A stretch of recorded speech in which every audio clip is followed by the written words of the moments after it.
नमस्कार, सुप्रभात महाराष्ट्र. मी सौरभ नाईक. आपण पाहताय NDTV मराठी 7चा अलार्म या आमच्या विशेष बातमीपत्रात आपल्या सगळ्यांचं स्वागत आहे. यामध्ये राज्यासह देशविदेशातील घडामोडींचा आपल्याला वेगवान स्वरूपात आढावा घ्यायचाच आहे.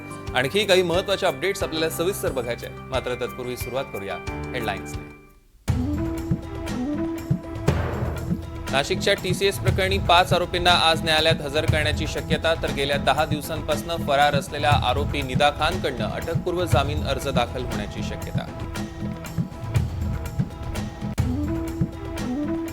कल्पना खरातच्या अटकपूर्व जामीन अर्जावर आज सुनावणी. गेल्या 15 दिवसांपासून कल्पना खरात फरार.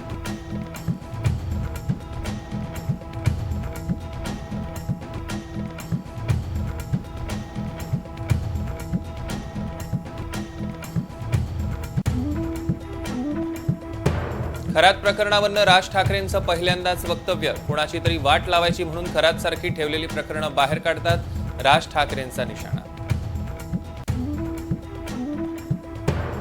संभाजीनगर महापालिकेच्या इमारतीबाबत संजय शिरसाटांचं अजब विधान. जिथे मुडदे गाडतात तिथे इमारत असल्यानं आत्मे दिसतात. शिरसाटांच्या वक्तव्यामुळे वाद होण्याची चिन्ह. ड्रग्सच्या ओव्हरडोसमुळे रुग्णालयात दाखल तरुणीच्या अडचणी वाढणार. तरुणीवर अदखलपात्र गुन्हा दाखल होण्याची शक्यता. तरुणीनं घेतल्या होत्या 2 गोळ्या.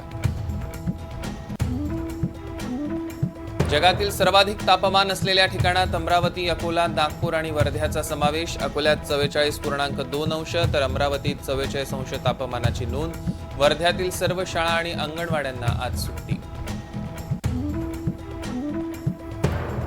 आजपासून संसदेचं विशेष अधिवेशन. मतदारसंघांची पुनर्रचना, महिला आरक्षण, उत्तर व दक्षिण भारतात संतुलन ठेवणं या 3 विधेयकांवर होणार चर्चा.